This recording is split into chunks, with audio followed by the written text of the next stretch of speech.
Hello friends, welcome to our channel. So friends, आपण graph theory या सब्जेक्टचे lecture बघत आहोत. आपलं फर्स्ट चॅप्टर आहे an introduction to graph. This is lecture number 6.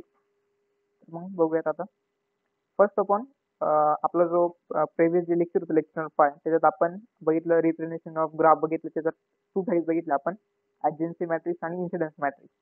आणखीन काही पॉईंट टॉपिक्स बघितले आपण. तर आपला आजचा पहिला टॉपिक आहे कॉम्प्लिमेंट ऑफ ग्राफ. सर्वात पहिल्यांदा what is mean by complement of graph. The complement G bar of G is defined as a simple graph with the same vertex set as G, where two vertices U and V adjacent in G bar only when they are not adjacent on G. तर बघा या थेरीचा अर्थ काय होतो लक्षात घ्या आता. First of all what is mean by complement. Complement कशाने आपण शो करतो? जी बारने. सपोज जर तुम्ही एखादा पर्टिक्युलर ग्राफला जर जी नेम दिलं असेल तर त्याचा कॉम्प्लिमेंट ऑफ ग्राफ काय असणार आहे? जी बार. ओके. आफ्टर दॅट म्हणजे काय असं लक्षात घ्या आता डायरेक्ट आपण एक्झाम्पलने बघूयात. सपोज इथे V1, V2, V3, V4 आणि V5 हे तुमचे काय आहेत? 5 व्हर्टेक्सेस. कशाचे? ग्राफ G चे. तर त्याचा कॉम्प्लिमेंट ऑफ ग्राफ म्हणजे जी बार काय असणार आहे? तर आता हा जो V1 जो व्हर्टेक्स आहे, हा याचे ऍडजस्टंट व्हर्टेक्स कोणते आहेत? V2 आणि V5. V2 आणि V5. तर मग कॉम्प्लिमेंट ऑफ ग्राफ मध्ये काय असलं पाहिजे?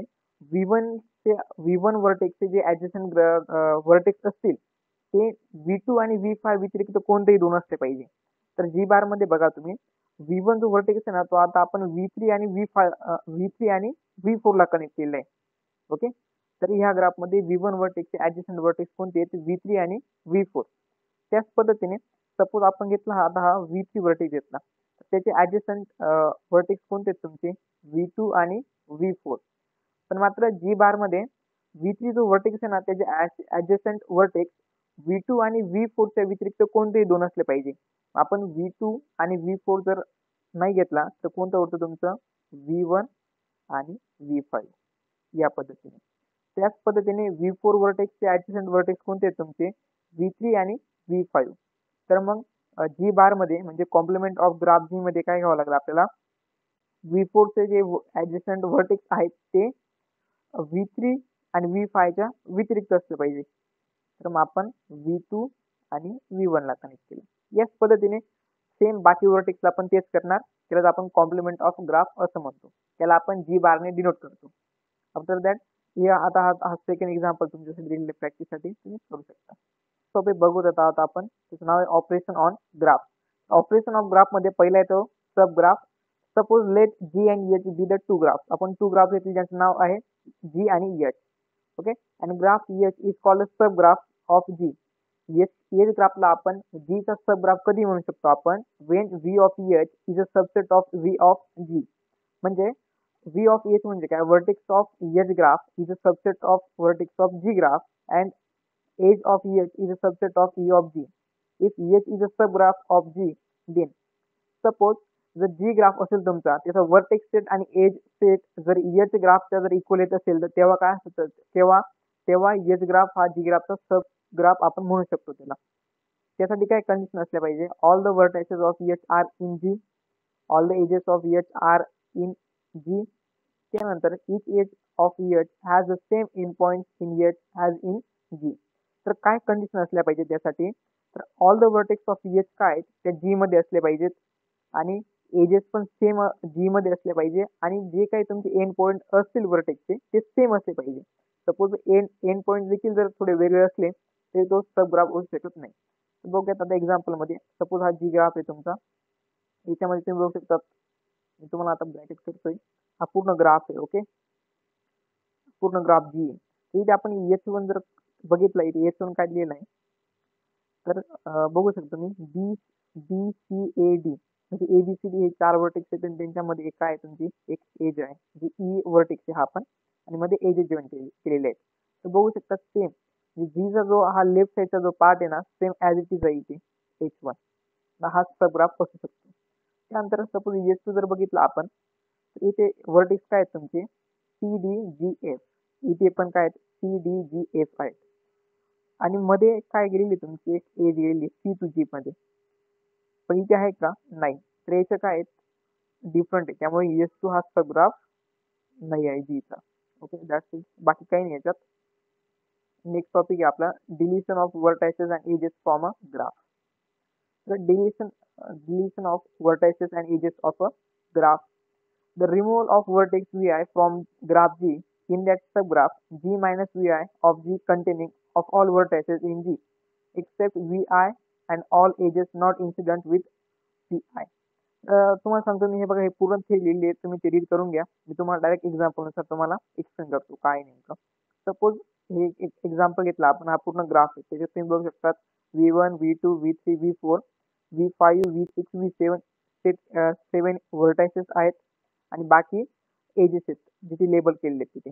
ओके, तर त्यात तुम्हाला क्वेश्चन काय दिलेलं आहे, सपोज G मायनस G दिलेला आहे आणि पुढे ब्रॅकेट करून V5 दिलेलं आहे.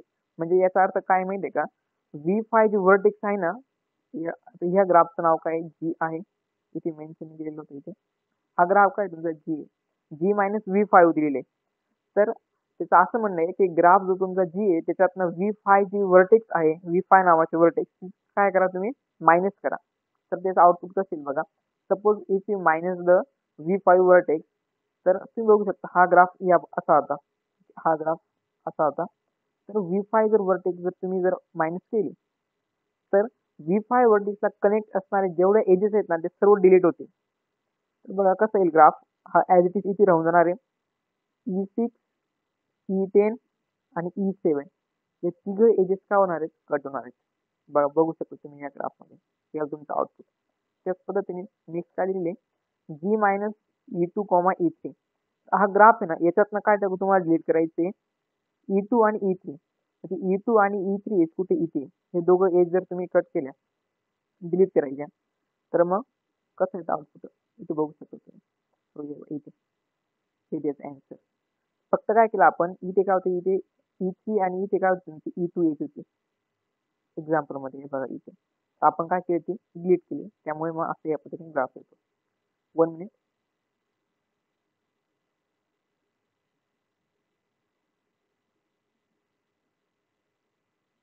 आफ्टर दॅट त्याच पद्धतीने minus G minus V3 G minus E4 E5 E9 आणि E10 म्हणजे जे काही व्हर्टेक्स किंवा एजेस दिले त्या फक्त मायनस करायचे, बाकी काही नाही त्याच्यात. आफ्टर दॅट नेक्स्ट टॉपिक येतो union and intersection of graph. Union and intersection of graph.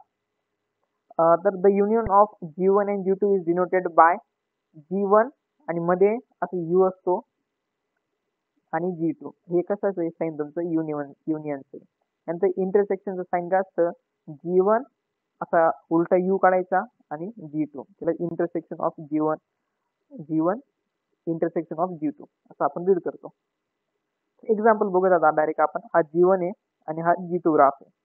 Suppose आता आपल्याला काय फाइंड आउट करायचं आहे, G1 युनियन G2 आणि G1 इंटरसेक्शन G2. हा G1 ग्राफ आहे आणि हा G2 ग्राफ आहे. पहिल्यांदा G1 graph is equal to लिहून घ्यायचं, V1 हा एक सबसेट घ्यायचा आहे. त्याच्यामध्ये काय घ्यायचं आपण, सर्व व्हर्टेक्स किती आहेत G1 ग्राफमध्ये. G1 ग्राफमध्ये व्हर्टेक्स काय आहेत तुमचे V1 V2 मध्ये हा V3 आहे, V4 आणि हा V5. तर इथे लिहून घ्यायचे V1 V2 V3 V4 आणि V5. After that E1 is equal to edges काय तुमच्या E1 E2 E3 E4 E5 आणि E6 ह्या सबसेटमध्ये लिहून घ्यायचे ई नाव देऊन. E1 is equal to. After that G2 graph काय घ्यायचंय तुमचा, त्याचं काय सबसेट घ्यायचंय V2 घ्यायचं, म्हणजे जेवढे काही व्हर्टेक्स असतील तेवढे लिहून घ्यायचे ब्रॅकेटमध्ये. त्यानंतर E1 नाही इथे E2 येईल, sorry. E2 is equal to जेवढे काही एजेस असतील ग्राफ G2 मध्ये सर्व ॲज इट इज लिहून घ्यायचे. After that first upon G1 intersection G1 union G2 find out करण्यासाठी पहिले काय करायचं माहितीये का, V1 union V2 find out करून घ्यायचंय. कसं फाइंड करणार, तर हा V1 आहे आणि हा V2 आहे, त्यांचे युनियन म्हणजे काय असतं माहितीये का, V1 V2 जेवढे काही असतील ना तुमचे व्हर्टेक्स ॲज इट इज लिहून घ्यायचे. सपोज V1 आणि V1 कशामध्ये V1 सबसेट बघा आणि V2 बघा, तर त्याच्यात V1 आहे त्यामुळे आपण एकच वेळा लिहिणार. V2 आहे दोन वेळा आहे तर आपण एकच वेळा लिहिणार. त्याच पद्धतीने V1 V2 V3 V4 आणि V5 सर्व कॉमन आहे. त्यानंतर फक्त पुढे V6 आणि V7 एक्स्ट्रा जॉईन झालेले त्यामुळे आपण V6 आणि V7 घेतला. त्याला आपण V1 युनियन V2 घेतलं, कारण आपल्याला फाइंड आउट काय करायचंय, G1 युनियन G2. सपोज आपल्याला G1 इंटरसेक्शन जर G2 फाइंड आउट करायचं असेल तेव्हा आपण काय V1 intersection V2 find out केलं असतं. नंतर बघा E1 union E2 find out करूया. सेम E1 मधले एजेस काय येतात ॲज इट इज लिहून घ्यायचे. त्यानंतर बघायचे पुढे काही रिपीट झालेले का एक्स्ट्रा E2 मध्ये, yes E7 E8 E9 E10 E11 आणि E12 तसं लिहून घ्यायचे पूर्ण. झालं तर फक्त मग वर्टेक्स किती दिलेत आलेले आहेत आपल्याकडे आउटपुट V1 टू V7 पर्यंत. तसंच वर्टेक्स तुम्ही कुठेतरी पुट करून द्यायचे. त्यानंतर फक्त एजेस जॉईन करायचं आणि त्या एजेसला लेबलिंग करून घ्यायचे. झाला मग तुमचा G1 युनियन G2. ओके, आता आपल्याला suppose G1 intersection G2 find out करायचे. त्यासाठी काय करावं लागेल, तर हा V1 सबसेट आहे इथे आणि हा V2 आहे. तर V1 intersection V2 find out करावं लागेल आपल्याला. त्यासाठी काय करायचं माहितीये का, या V1 आणि V2 सबसेट मधनं जेवढे काही वर्टेक्स कॉमन असतील ना फक्त तेवढेच लिहायचे. तर V1 आणि V2 मध्ये तुम्हाला काय कॉमन दिसतंय, V1 टू V5 पर्यंत पूर्ण कॉमन आहे. तर फक्त तेवढे लिहायचे, V6 आणि V7 नाही लिहायचा. मग काय लिहिलं आपण V1 V2 V3 V4 आणि V5. त्याच पद्धतीने E1 intersection V2 E2 find out करायचंय.